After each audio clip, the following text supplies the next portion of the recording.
오늘 주실 하나님 말씀 찾아봅니다. 마가복음 2장 13절에서 17절입니다. 2장 13절에서 17절입니다.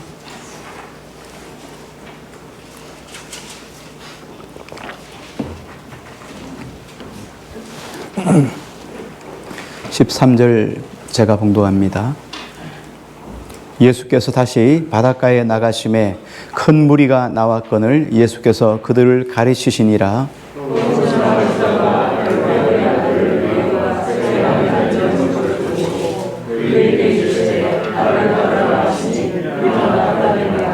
그의 집에 앉아 잡수실 때에 많은 세리와 죄인들이 예수와 그의 제자들과 함께 앉았으니 이는 그러한 사람들이 많이 있어서 예수를 따름이로라.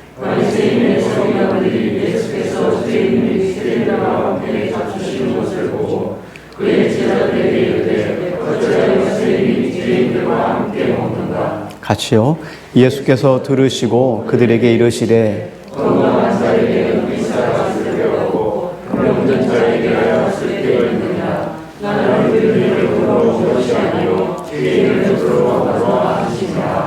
아멘.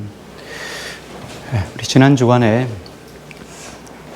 주님께서 중풍병자를 고치신 장면을 우리 함께 같이 나누었습니다. 지붕을 뚫고 자기 지인을 위해서 침상을 달아 내리셨을 때 주님께서 그에게 죄 사함을 받았느니라 하시는 말씀과 더불어 내 침상을 들고 일어나 걸어가라 하신 말씀으로 중풍병자를 고치신 사건을 우리 지난 주간에 함께 같이 말씀을 나누었습니다. 오늘은 다시 가버나움에서 있었던 이야기 이전에 여기 보니까 서기관들 때문에 우리 한참 싸웠죠. 왜냐하면 죄 사함에 관한 문제가 지난주에 있었던 내용이었기 때문에. 그래서 다시 주님께서 물러나셔서 오늘 본문 속에 보면 갈릴리 바다로 가셨다 그렇게 이야기를 합니다. 갈릴리는 그 지역의 사람들의 삶의 터전이기도 합니다. 이스라엘 나라를 여러분이 이제 지역 이름들을 쭉 읽으면 상당히 좀 생소한 이름이죠.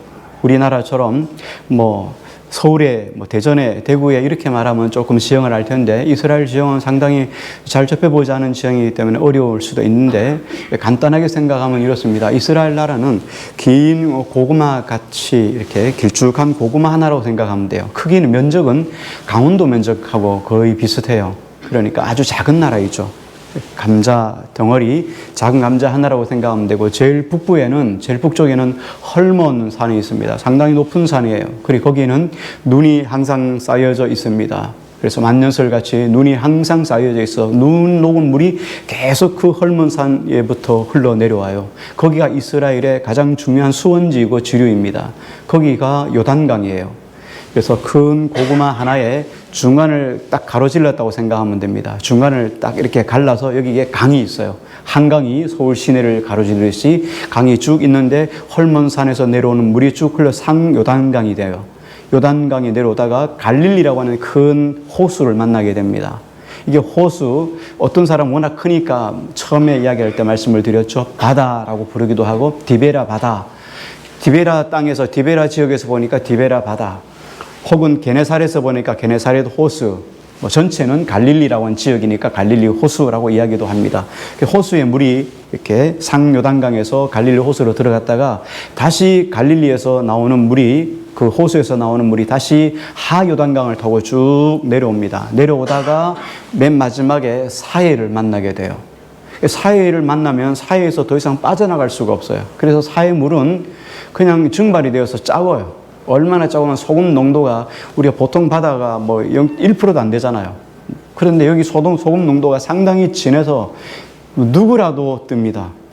어느 분이라도 다 뜹니다. 수영을 잘하고 못하고 보다도 그냥 떠요. 가서 가만히 있기만 하면 그냥 숭 하고 뜰 정도로 소금 염도가 아주 강해요. 이게 이스라엘 나라의 지형인데 여기 가버나움 이렇게 이야기를 하면 여기 갈릴리 호수의 바로 위쪽이에요. 북단 쪽에 있는 부분이 가버나움. 그리고 쭉 내려가서 사해에 있는 북단이 여리고라고 생각하면 돼요. 그리고 여리고도 여리고 바로 위에가 예루살렘이에요. 그래서 우리가 이제 여러 가지 이야기를 들을 텐데, 대충 지형을 잡고 생각을 하면 돼요. 예수님이 가버나움 그 위에 가셨다가 다시 바닷가 쪽으로 뒤로 물러가셔가지고 갈릴리 호수 쪽에 가셨다, 이 이야기죠. 거기서 오늘 본문 속에 보면 레위라고 하는 제자를 부르시는 장면을 오늘 우리 함께 읽고 같이 은혜를 나누고자 합니다. 우리 14절 말씀만 같이 한번 읽겠습니다. 14절요, 시작.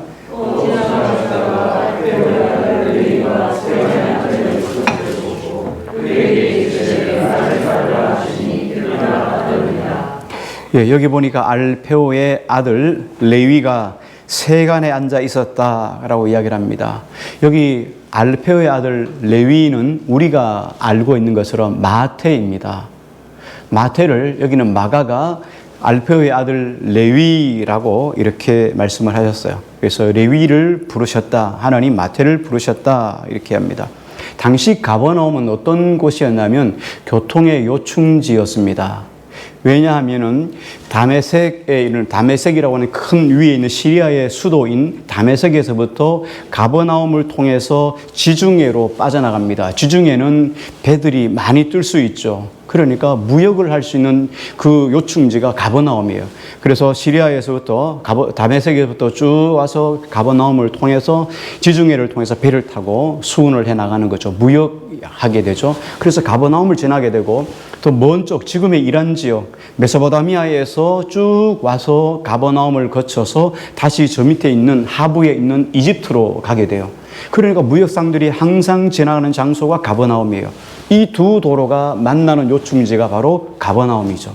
그러다 보니까 상당히 전략적으로 요충지다 보니까 당시에 로마의 군대가 주둔해 있던 곳이 바로 이 가버나움이에요. 로마가 그 많은 지역 속에서 군대를 주둔할 정도면 얼마나 중요한 요충지였겠어요. 그곳에 군대를 주둔하고 있었고 또 많은 상인들이 움직이다 보니까 상인들이 돌아다 보니까 상업이 활발했고 상업이 활발하다 보니까 여기에 꼭 필요한 사람이 누가 필요합니까?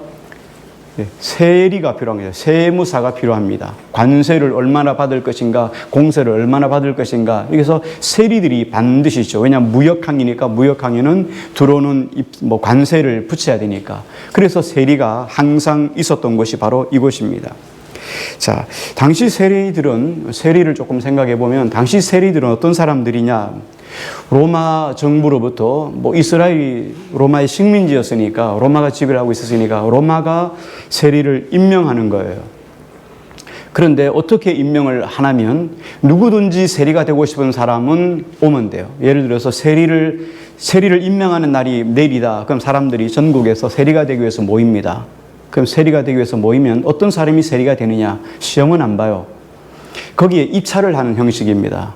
이렇게 이야기를 하는 거죠. 나는 로마에다가 10달란트를 거두어서 세금을 제공하겠습니다.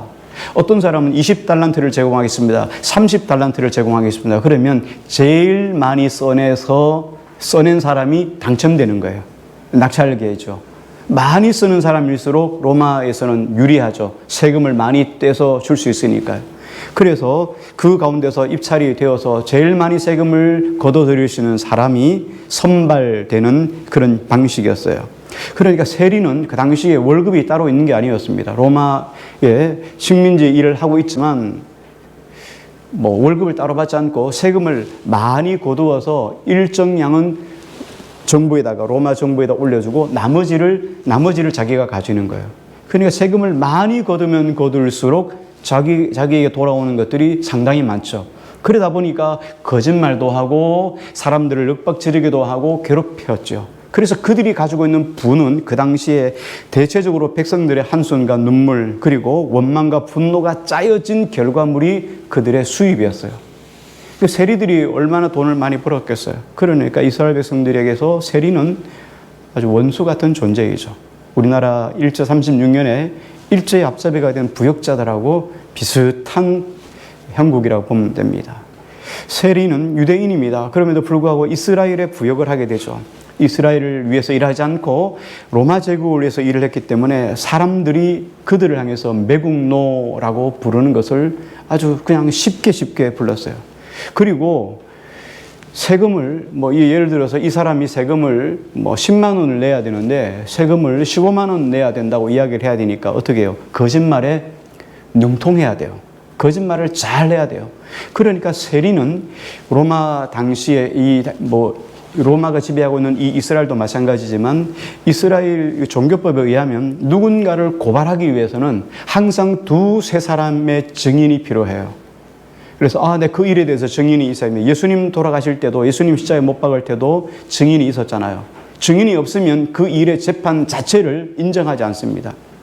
그런데 이 일의 증인으로 나서는 사람이 세리는 인정해 주지 않습니다. 워낙 거짓말을 많이 하니까 그 사람 말은 콩으로 매주를 써도 안 믿어요. 믿지 않는다. 그러니까 얼마나 삶이 비폐하겠어요. 저 사람이 아무도 나를 믿어주지 않는 사람, 늘 거짓말하는 사람이라고 보면 됩니다. 뿐만 아니라 종교적으로도 그러다 보니까 사람들에게 제외되니까 하나님으로부터 버림받았다고 생각해서 거룩한 예배의 자리도 못 나갔어요. 유대인임에도 불구하고 하나님의 백성임에도 불구하고 예배도 드릴 수 없는 예배의 자리도 못 나가는 사람이 바로 세리였어요. 당시 세금은 크게 두 종류로 나눕니다. 하나는 공세이고 하나는 관세입니다. 공세는 정해진 세를 가지고 공세로 다시 말하면 나라에서 거두는 세인데 공세에는 세 가지 종류가 있습니다. 하나는 인두세입니다. 인두세라는 것은 사람 인자 머리 두자에서 사람의 수에 따라서 사람에 따라서 세금을 내게 되어 있습니다. 남자는 그 당시에 14세에서 55세, 여자는 12세에서 55세까지인데 모든 사람에게 55세까지는 세금을 내야 됩니다. 1년에 한 번씩 세금을 내는데 그 세금이 반세겔이었어요. 예수님 성경에 보면 예수님에게도 세를 내야 되는 것이 옳으냐 안 옳으냐 그 이야기가 나오죠. 가이사에게는 가이사 것으로 하나님의 것은 하나님에게 이렇게 하죠. 반세겔을 내는데 반세겔의 돈의 뭐랄까요? 무게는 오늘날로 말하면 노동자의 이틀치 정도의 임금이에요. 5만 원으로 치면은 10만 원, 10만 원 치면 20만 원 정도 1년에 한 번 그렇게 인도세를 냅니다. 두 번째는 토지세입니다. 토지에서 경작하고 난 거둔 수확물에 농사를 지었을 경우는 10분의 1, 10%를 내게 되고 포도주와 올리브는 5%, 20분의 1을 정부에다 바쳐야 돼요. 국가에다 바치는 것이 토지세였습니다. 세 번째는 소득세였습니다. 소득세는 수입의 100분의 1, 1%를 세금으로 냈습니다. 자, 그런데 이런 공세를 거두는 세리를 가지고 갓바이라고 이야기를 합니다. 이 갓바이 세리들은 공세가 고정된 세였잖아요. 속일 수가 없습니다. 국가의 퍼센테이지가 정해져 있으니까 10%, 5%, 1% 정해져 있으니까 속일 수가 없습니다. 그래서 이 갓바이 세리들은 비난의 대상이 아니었어요. 정당한 것을 거두고 정당한 것을 가져가기 때문에 비난의 대상이 못 되는데 또 한 부류의 세리가 있는데 이 사람들은 관세를 거두는 세리입니다. 이 세리들을 가지고 모케스라고 이야기를 합니다. 이 모케스라고 하는 세리는 어떤 사람들이냐면 항구나 시장을 드나들면서 이 상인들이 오면은 상인들에게 수출이나 혹은 수출에 대해서 세금을 받아내는 것이 바로 이 모케스라고 하는 세리들입니다. 특히 도로에 서서 도로를 이렇게 가로질러 놓고 상인들이 여러 가지 물건을 가져가기 위해서는 메고 갈 수 없으니까 마차를 가져가죠. 그래서 마차당 세금을 매기는 거예요. 말이 몇 마리가 깨느냐? 우리도 마찬가지죠. 차에 세금을 낼 때 차 세금 내잖아요. 그럼 cc에 따라서 그 세금이 달라지죠. 마찬가지예요. 이 말이 몇 마리가 끄느냐에 따라서 세금이 차등 부과되는 거예요. 그 다음에 바퀴가 몇 개가 있느냐에 따라서 세금을 매기는 거예요. 지나가다가 물건을 실었으면 물건을 열어가지고 다 내리게 하는 거예요. 다 내리게 해서 거기에 따라서 세금을 분류하는 거니까 이게 모케스라고 하는 이 세리에 따라서 세금이 올라갈 수도 있고 내려갈 수도 있습니다. 어떨 때는 돈이 없으면은 물건으로 세금을 대신 받기도 하고 또 세금이 없으면 돈이 없으면은 돈을 빌려주기도 합니다. 세금을 빌려주기도 해요. 그래서 고리대금을 받기도 해요. 그래서 자기 나름대로 너는 5%, 6%, 10% 이렇게 하면 그냥 고해를 짜내는 거죠. 그러니까 이런 사람들이 바로 모케스입니다. 그래서 오늘 본문에 오늘 부르는 레위라고 하는, 마태라고 불리는 원래 레위라고 하는 이 세리도 모케스입니다. 그러니까 사람들에게 얼마나 지탄을 받았겠어요. 오늘 마가복음을 기록하면서 이상해요. 마가라고 하는 사람이, 마가가 우리 성경에 보면 마태복음이 있잖아요. 근데 마태를 마태라고 부르지 않고 뭐라 부르냐면 알페오의 아들 레위라고 불러요. 자, 이 이야기는 뭔 이야기겠어요? 굳이 마태복음에서 마태라고 하는 이름이 있음에도 불구하고 레위라고 불렀다는 거예요. 레위라고 하는 것은 유대식 이름이에요. 유대식 이름이고 헬라식 이름이 마태예요. 그런데 헬라식 이름, 그 당시에 보편적으로 쓰고 있는 헬라식 이름을 놓아두고 굳이 유대식 이름이었던 레위라고 그렇게 강조해서 밑바탕에 깔고 레위라고 성경에 기록해 놓은 이유가 뭘까 하는 거예요. 마가가 지금 뭘 고발하려고 하는 겁니까? 이 사람 유대인이다, 이 이야기죠. 유대인인데 세리가 되어서 민족들의 피를 빨아먹는, 아주 고혈을 빨아먹는 이런 모케스, 그런 세리이다 라는 것을 성경의 은연중에 지금 마가가 기록하고 있는 거예요. 민족의 배신자, 나라를 배신한 이 레위, 이 모케스 레위였던 이 사람을 하나님의 아들 예수 그리스도가 오늘 갈릴리 바다에 찾아오셔서 세간에 지나가다가 이 레위를 부르셨다. 당시 레위인들에게는, 당시 유대인들에게는 절대 가까이 하고 싶지 않은 사람이 바로 이 레위인이에요. 특히 모케스 레위인인데, 그런데 이렇게 치사하고 더러운 이 사람을 도무지 하나님의 아들 예수 그리스도와 이 더러운 죄인 이 레위는 연결점이 없어요. 만날 수가 없어요. 그런데 하나님의 아들 예수 그리스도가 이 사람을 구원해 주었다는 거예요. 만나서 찾아가 주시고 그를 불러주셨다는 거예요. 무엇으로요? 스승과 제자라는 이름으로 그를 불러주셨습니다. 이 이야기는 하나님의 입장에서는 한없이 낮아짐을 이야기하고, 오늘 세리 마태의 입장에서, 레위의 입장에서는 하나님의 한량없는 은혜예요. 이 두 가지가 만나서 예수 그리스도의 제자의 모습으로 바뀌었다는 것을 의미해 주고 있죠. 그러면 여기에서 우리가 한 가지 의문점이 듭니다. 어떤 의문점이 듭니까?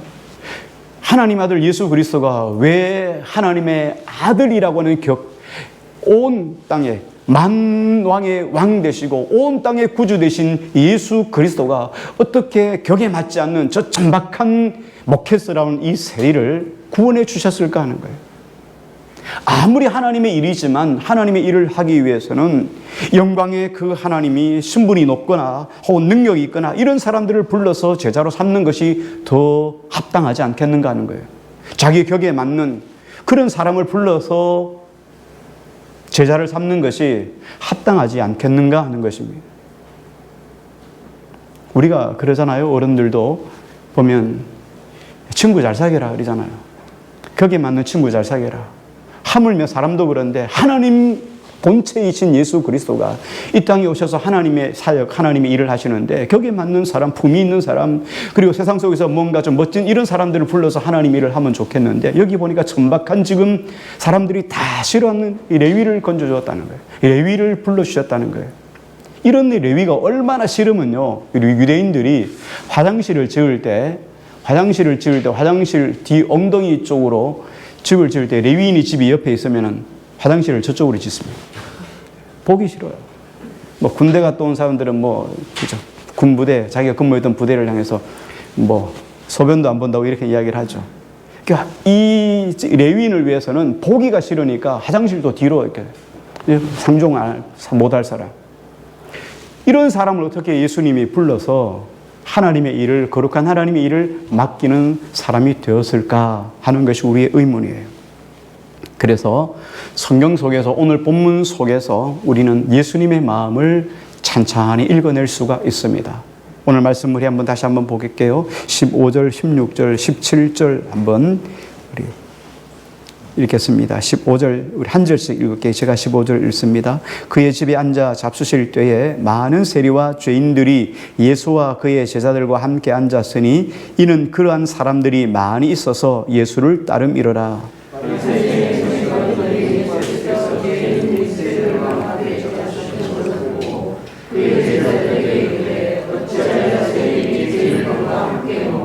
같이요. 예수께서 들으시고 그들에게 이르시되 건강한 자에게는 의사가 쓸데없고 병든 자에게라야 쓸데있느니라. 나는 의인을 부르러 온 것이 아니요 죄인을 부르러 왔노라 하시니라. 아멘. 오늘 우리는 본문을 찬찬히 읽어 내려가다 보면 본문 속에서 두 가지 의미를 찾아낼 수 있어요. 예수님의 마음을 읽을 수 있어요. 하나는 뭐냐면 예수님이 죄인을 부르셨다. 예수님의 임무가, 예수님이 이 땅에 보내신, 하나님이 예수님을 이 땅에 보내신 목적이 뭐냐? 하나님의 새로운 놀라운 구원을, 자비로운 하나님의 거룩한 환대를 이 땅 가운데 선포하고 베푸는 것이 예수 그리스도의 목적이라는 거예요.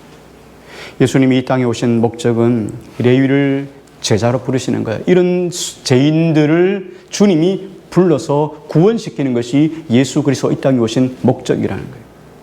그래서 세리 레위를 부르시고 그의 집에 들어가서 함께 식사를 나누셨어요. 이런 밥은 어떤 사람과 같이 먹어요? 불편한 사람하고는 잘 먹기 싫어하잖아요. 밥 먹고 나도 체하듯이. 그렇죠? 식사는 기껏 좋은 사람들하고 먹고 싶죠. 근데 예수님이 친히 죄인의 자리로 내려가셔서 오늘 이 레위 집에 모든 사람들이 한 번도 가기 싫어하는, 화장실조차도 돌려서 짓는 이런 사람들 앞에 전대받고 이렇게 받았던 이런 천박한 레위 그리고 세리 레위에게 예수님이 직접 그 집에 찾아가셔서 레위와 함께 식사를 나누셨다는 거예요. 그러자 사람들이 오늘 이 동일한 사건을 바라보면서 다른 성경 누가복음에는 사람들의 반응을 이렇게 이야기를 하고 있어요. 인자는 와서 먹고 마심에 너희 말이 보라, 먹기를 탐하고 포도주를 즐기는 사람이요 세리와 죄인의 친구로다 하니. 예수님을 향해서 세 가지 별명을 이야기합니다. 하나는 먹는 것을 탐한다, 탐식한다는 거예요. 또 한 가지는 포도주를 즐기는 사람이다, 술주정뱅이다. 또 한 가지는 세리와 죄인들의 친구다. 이게 예수님의 별명이에요. 그래서 예수님을 이야기할 때 세리와 죄인들의 친구, 여기에 한 사람이 더 들어갑니다. 어떨 때는 한 사람이 더 들어가는데 그것이 창기예요. 그래서 세리, 죄인, 창기 이걸 한 세트로, 패키지로 묶어요. 그래서 이스라엘 나라에서 가장 천박한 사람으로 보는 것이 이 세 부류의 사람이에요. 그런데 예수님이 그 사람과 더불어 들어가서 그 집에서 오늘 식사를 했다는 거예요. 예수님이 어떤 분이시기에 죄인과 세리들을 수용하셨을까? 예수님이 레위라고 불리는 이 마태를 부르셨을 때 마태가 무엇을 통해서 그의 삶이 변화되어서 자기의 모든 것들을 버려두고 예수님을 따라갈 수 있었을까? 마태는 예수님을 따랐을 때 자기의 모든 기득권을 다 버린 거죠. 그러니까 지금까지 살아오면서 얼마나 많은 세금을 포탈했겠어요. 사람들에게 착취를 했겠어요. 그 재산이 많은 것들을 다 내려두고 예수님을 따라갔다는 거예요. 자신의 모든 것들을 포기하고 예수님을 따랐다는 거예요. 무엇이 이 사람들로 하여금, 이 레위로 하여금, 이 마태로 하여금 삶의 모든 것들을 내려놓고 예수님을 따를 수 있게 하셨을까 하는 거예요. 한 사람의 인생이 예수님을 영접하고 나면 삶의 모든 것들이 바뀌기 시작해요. 사람이 그냥 구원받는 것이 아니라 내가 구원받으면 다른 사람에게 작게나마 영향력을 끼치게 돼요. 가장 먼저가 뭡니까? 가까이 있는 사람이에요. 가족들한테 영향을 끼치게 돼요. 배우자, 아내나 남편이나 자녀들에게 영향을 끼치게 돼요. 뿐만 아니라 자기가 살고 있는 삶 속에 이웃들에게, 지인들에게 영향을 끼치기 시작해요. 그리고 자기가 살고 있는 사회 속에, 오늘 공동체, 사회라고 하는 공동체 속에, 지역 속에 영향력을 끼치게 돼요. 한 나라에 영향력을 끼치게 됩니다. 더 나아가서 열방에, 온 세계에 영향력을 끼치게 되는 거예요. 그러므로 한 사람이 바뀌었다는 것은 얼마나 놀라운 일인지 모릅니다. 우리가 알다시피 수서감사주일에 함께 말씀을 나눈 것처럼 이수정이라고 하는 사람이, 이수정이라는 사람이 그렇죠, 일본에 유학을 갔다. 그 속에서 예수님을 영접하고 나서 그가 그 속에서 마태복음을 번역하잖아요. 신약성경. 그리고 그분이 어떻게 됩니까? 미국에 있는 선교단체에다가 한국에 선교사를 파송해달라고 편지를 쓰죠. 그래서 언더드 선교사님, 아펀젤러 선교사님이 한국에 오게 돼요. 한 사람의 변화는 가정의 변화뿐만 아니라 한 나라를 변화시킬 수 있는 큰 영향력을 끼치게 되는 거예요. 그러므로 한 사람이 변화되는 것이 놀라운 일이죠. 동물학자이고 대학 교수던 국립생태원 초대 원장을 지낸 최재천 교수님이 있습니다. 이 최재천 교수님이 쓴 책이 있는데 알이 닭을 낳는다라고 하는 책이 있습니다. 그 책에 보면 이분이 하버드 대학교에 다닐 때 있었던 일화를 소개하고 있습니다. 그 책 내용 속에 보면 이런 내용이 있습니다. 이분이 하버드 대학에서 개미하고 비슷한 민벌레라고 하는 벌레가 있습니다. 이 민벌레라고 하는 연구로 박사학위를 받았는데 이분이 자기 교수가, 지도 교수가 윌슨이라고 하는 교수예요. 그런데 자기 동료들과 함께 열심히 공부하고 또 학위를 위해서 공부하고 있는데 이 지도 교수인 윌슨 교수가 자기 밑에서 공부하는 학생들한테는 강의를 개설하지 않아요. 강의 하나 개설하지 않고 오히려 인문사회 계통이 있는 다른 학과 아이들한테 교양 과목으로 여러 가지 교양 강좌에만 교양 강좌를 세워놓고 그들에게 열심히 가르치는 거예요. 아니, 자기들 담당이니까, 자기 학과 교수니까 자기들에게 강의를 가르쳐 줘야 되는데 다른 학과 아이들한테 어떤 기초 교양 강좌를 하니까 속이 상하죠. 그래서 교수한테 이 일을 좀 이야기해서 우리에게도 좀 강좌를 개설해 달라라고 이야기하기로 합니다. 그래서 한 학생이 고양이 목에 방울을 달기로 하고 교수님을 찾아가서 이렇게 쫙 같이 찾아가서 그 학생이 교수님한테 이야기를 했어요. 교수님, 우리들에게도 오늘 우리 자연계에 있는 우리에게도 강의를 좀 개설해 주십시오라고 이야기를 했어요. 그런데 이런 항의성 질문을 받았던 교수가 이런 이야기를 했어요. 자연과학 계통에 있는 학생들에게 자연에 대해서 강의하는 것은 분명히 의미 있는 일입니다. 다시 말하면 자기 학과 아이들한테, 자기 학과 학생들한테 강의를 하는 것 정말 중요한 의미가 있다, 이런 이야기죠. 그런데 인문사회 학생들에게 과학을 가르치는 것도 그에 못지않게 중요합니다. 왜냐하면 그들 중에는 이 나라 과학기술 정책을 세우고 집행하는 사람들이 나올 확률이 있기 때문입니다. 이 대답에 이 최재천 교수가 충격을 받았어요. 그리고 그 이야기를, 그 대답을 가슴에 품었어요. 그리고 한국으로 돌아와서 대학 교수가 되었죠. 교수가 되었을 때 그 책의 뒤에 이은 내용에 보면 이렇게 나옵니다. 나도 금년부터 대학에서 신입생들을 위한 교양 강좌를 시작했습니다. 옛 스승의 말을 명심하며 열심히 할 생각입니다. 적어도 내 강의를 듣고 훗날 염색 공장 사장이 된 학생은 비가 조금 많이 온다고 폐수를 슬쩍 흘리는 일은 하지 않을 것이라는 믿음으로 가르치고 있습니다. 슬며시 그런 제안을 해오는 사원이 있다고 할지라도 그는 공장 옆을 흐르는 냇물 속에 사는 민물 고기들의 구애 행위며 새끼 기르기 같은 일에 대해서 이야기해 줄 것입니다. 열심히 가르치다 보면 언젠가는 자연도 저절로 보호되는 날이 올 것입니다. 여기 가버나움의 세리 레위에 있는 이렇게 예수 그리스도가 찾아오셔서 레위를 부르자 변하여 새 사람이 됩니다. 예수님의 제자가 되죠. 그런데 그 영향력이 아까 좀 전에 말씀을 드렸죠. 갈릴리 그 바로 위에 상위에 있는 것이 가버나움, 쭉 하요단강을 내려가서 사해 바로 위에 있는 것이 여리고, 여리고의 세리가 누가 있죠? 삭개오가 있죠. 삭개오라는 사람에게 영향을 끼쳐요. 삭개오는 그냥 바뀐 게 아니에요. 삭개오는 누구에게서요? 이 레위라고 하는 마태라고 하는 사람이 변화된 모습을 통해서 그도 예수 그리스도가 이런 세리와 죄인들의 친구가 된다는 생각을 가지고 있었는데 예수님이 그 여리고를 지나가시다가 삭개오라고 하는 세리, 키가 작아서 사람들 앞에 끼워서 볼 수가 없는 이게, 그래서 작은 나무 위에 올라가 가지고 그 나무 위에서 예수님을 보다가 삭개오야 이리 내려오라, 오늘 내가 너와 너희 집에 유하여야 되겠다는 소리를 듣고 들어가서 그의 삶이 바뀌기 시작합니다. 오늘 내가 지금까지 누구에게 꾼 것이나 토착한 것이 있으면, 누군가에게 빼앗은 것이 있으면 내가 4배나 갚을 것이고 오늘 내 재산의 절반을 가난한 자에게 나누어 주겠습니다 하고 변화되는 것이 바로 이 사건이에요. 한 사람의 삶이 바뀌니까 다른 사람들에게 영향을 끼치게 되는 거예요. 본문에는 세리와 죄인들이 예수님과 함께, 제자들과 함께 앉았다라고 이렇게 이야기를 합니다. 당시 사람들은 세리, 창기, 죄인 같은 부류를 다하고 있었어요. 같은 부류라고 생각하고 있었어요. 그래서 바리새인들이 이렇게 말하죠. 어찌하여 저 세리와 죄인들과 함께 예수님이 먹는가? 그래서 예수님도 세리와 죄인의 부류에 같이 묶어서 이야기를 하는 거예요. 예수님도 죄인과 동등하다, 세리와 동등하다, 천박한 사람이다, 이렇게 결론을 내린 거죠. 이게 바리새인들이 가지고 있었던 사고 방식이었어요.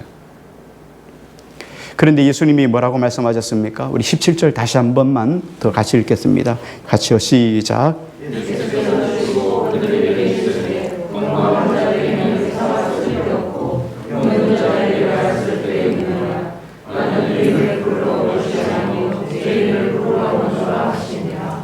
예수님이 의인을 부르러 오시는 것이 아니라 죄인을 부르러 오셨다.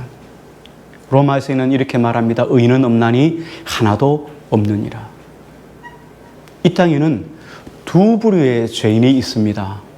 한 부류의 죄인은 자기가 죄가 있다고 인정하는 죄인이 있는가 하면, 또 한 부류의 죄인은 자기는 죄가 없다고 말하는 죄인이 있습니다.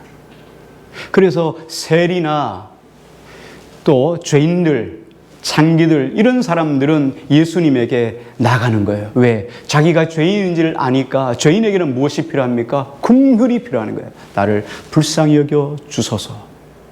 그러나 바리새인과 서기관들은 어떻습니까? 지금까지 하나님 말씀 율법을 내가 어기지 않고 율법을 지켰다는 거예요.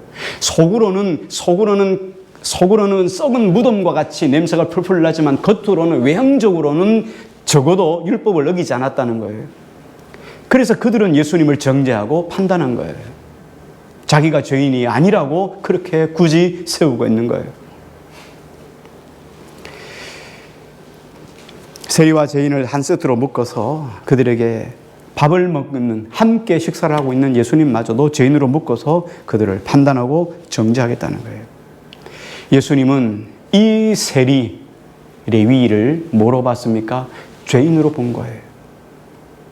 약한 자로 본 거예요. 그리고 병든 자로 본 거예요. 하나님의 긍휼이 필요한 자로 본 거예요. 그러나 어떻습니까? 바리새인과 서기관들은 그들을 죄인으로 본 거예요. 인정할 수 없는 죄인으로 보는 거예요. 그래서 예수님이 오늘 이 속에서 우리에게 던져주시는 메시지가 무엇입니까? 이런 거예요. 너희들은 그 사람을 죄인으로 보든지 그 사람들을 악한 사람을 보든지 관계없고 나는 내 일을 해야 되겠다는 거예요. 예수님이 이 땅에 오신 목적은 뭡니까? 죄인들을 환대하고 죄인들을 살리고 세우는 일이 예수님이 이 땅에 오신 목적이기 때문에. 예수님은 남들에게서 버림받았던 세리와 죄인들에게 대해서 연민을 가지고 있었습니다. 연민. 그래서 마가복음 1장에 보면 나병 환자를 주님이 어떻게 하셨습니까? 불쌍히 여기사. 5장 19절에 보면 고라사의 광인에게도 주님은 이렇게 말씀하셨죠. 불쌍히 여기사. 마가복음에는 불쌍히 여긴다는 말이 7번이나 기록되어 있어요. 예수님이 이 땅에 오셔서 그 죄인들을 바라보며 사람들에게 외면당하는 그들을 향해서 주님이 불쌍히 여겼다는 거예요. 이 불쌍히 여기다라는 말이 헬라어에 보면은 스프랑크니조마이라는 말을 썼어요. 스프랑크니조마이라는 단어는 뭐냐면 동정심을 가지다, 동정을 느끼다는 거예요. 불쌍히 여겼다는 거예요. 그를 바라보면 마음이 아파요. 사람들에게 외면당하고 혼자 고독하고 외롭게 세상을 살아가야 되는 그 영혼을 바라보는, 그 마음을 바라볼 때 주님은 너무나 가슴이 아프셨어요.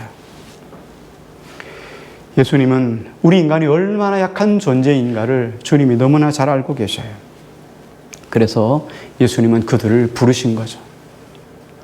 앞에서 말씀하셨듯이, 질문을 던졌듯이 예수님이 하나님의 나라 확장을 위해서, 하나님의 거룩한 일을 위해서 이 땅에 오셨다면 격에 맞는 그런 능력 있는 사람, 영향력 있는 사람을 부르시는 것이 하나님 나라 확장에 더 큰 도움이 되지 않겠어요?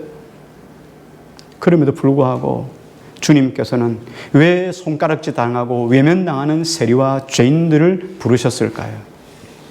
왜 그들을 불러서 하나님 나라의 동력자로 그렇게 삼아 주셨을까요? 성경이 신약과 구약으로 넘어가죠. 구약 시대가 있고 신약이 있죠. 구약과 신약이 넘어가는 분기점은 예수 그리스도의 오심이에요. 그래서 비포 크리스찬, 아노 도미네, 예수님이 오신 이후, 오신 이전, 아노 도미네는 라틴어예요. 그래서 예수님이 오신 이후, 그리고 BC는 비포 크리스찬, 예수님이 오시기 전. 그래서 그 사이를 예수님을 기점으로 해서 구약, 신약으로 나누어요. 예수님이 오시기 전 구약 성경 말라기서로 선지서가 끝나게 됩니다. 근데 선지서가 끝나고 예수님이 이 땅에 오셨을 동안 400년 동안 더 이상 선지자를 보내지 않아요. 왜? 선지자를 보내도 안 들으니까요. 선지자를 계속 보냈는데 그들을 죽이고 그들을 핍박하고, 그리고 이스라엘 백성들이 하나님 말씀을 듣지 않았어요. 외면했어요. 그러니까 하나님이 나중에는 그냥 말씀을 보내지 않나요? 선지자들을 보내지 않습니다. 그걸 가지고 신구약 중간기라고 해서 암흑기 400년을 듭니다. 400년 동안 하나님 메시지가 없었어요. 그래서 이스라엘 백성들이 끊임없이 뭘 기대하냐면 메시아가 온다는 거예요. 하나님이 보내신 메시아가 오면, 우리에게 구세주가 오시면 우리의 삶이 피폐한 삶이 회복될 거라는 거예요. 그래서 그들은 항상 생각할 때 뭘 생각했냐면 정치적인 메시아를 생각했어요. 예수 그리스도가 오시면 오늘 로마에 압제당하고 오늘 굴복당하여서 괴로워하는 우리 인생들을 하나님께서 건져주시고 로마의 압제에서 로마를 깨뜨리시고 그들을 다 세우셔가지고 온 열방을 다스리는 사람으로 세워주겠다는 거예요. 이게 열방을 다스리는 메시아, 정치적인 메시아로 예수 그리스도가 오실 것이라고 기대하고 있었어요. 그런데 어떻습니까? 그런데 예수님 앞서 누가 왔습니까? 세례 요한이 왔어요. 세례 요한이 오자마자 세례 요한이 광야에서 이렇게 말씀합니다. 회개하라, 천국이 가까웠느니라. 회개하라, 천국이 가까웠느니라. 이렇게 이야기를 하니까 사람들이 다 실망했어요.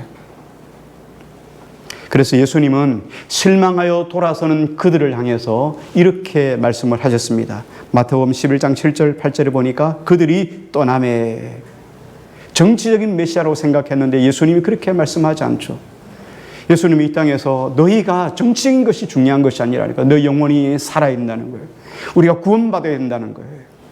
그때 예수님은 이렇게 말씀합니다. 그들이 떠나며 예수께서 무리에게 요한에게 대하여 말씀하시되 너희가 무엇을 보려고 광야에 나갔더냐? 바람에 흔들리는 갈대냐? 그러면 너희가 무엇을 보려고 나갔더냐? 부드러운 옷 입은 사람이냐? 부드러운 옷을 입은 사람은 왕궁에 있느니라.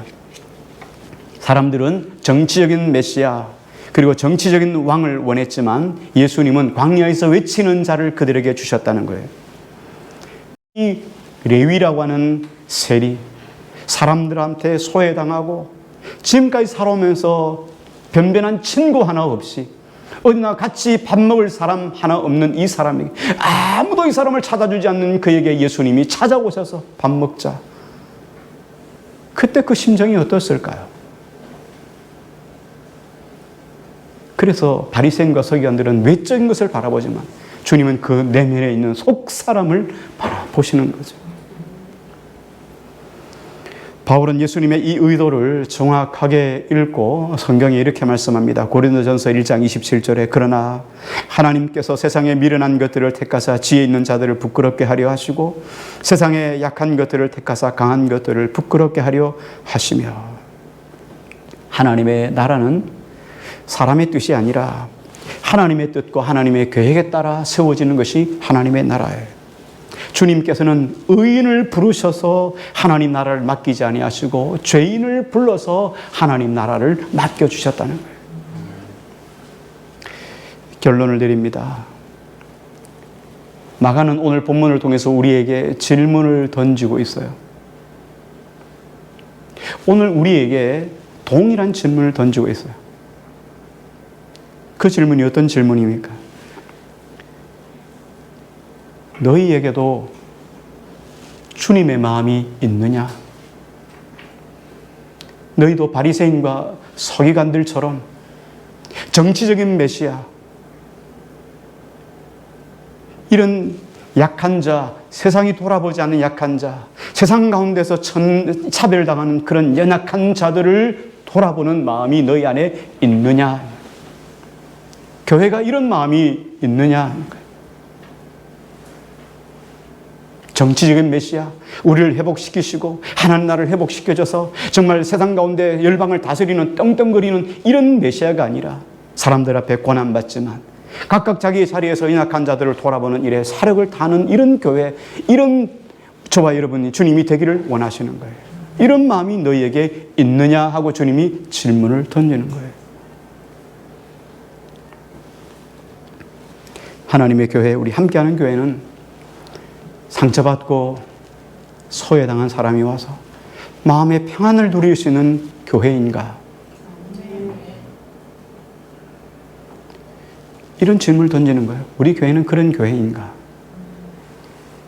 언제라도 우리가 예수 돼야 돼요. 그건 어떻게 해야 되는 겁니까?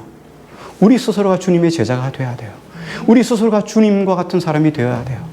연약한 자, 약한 자들을 돌아볼 수 있는 국률의 마음이 우리 안에 있어야 돼요. 불쌍히 여기는 마음이 우리 속에 있어야 돼요.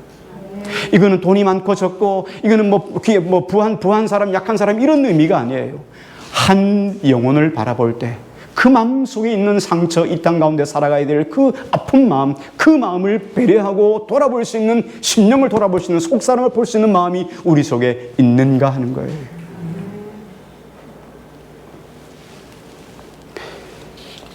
오늘 말씀을 맺습니다. 주님이 우리를 부르신 것도 정말 놀라운 거죠. 그런데 부른 우리, 이런 연약한 우리를 통하여서 하나님의 나라를 위해서 귀하게 쓰임받는다는 것은 얼마나 놀라운지 몰라요. 놀라운 일이죠.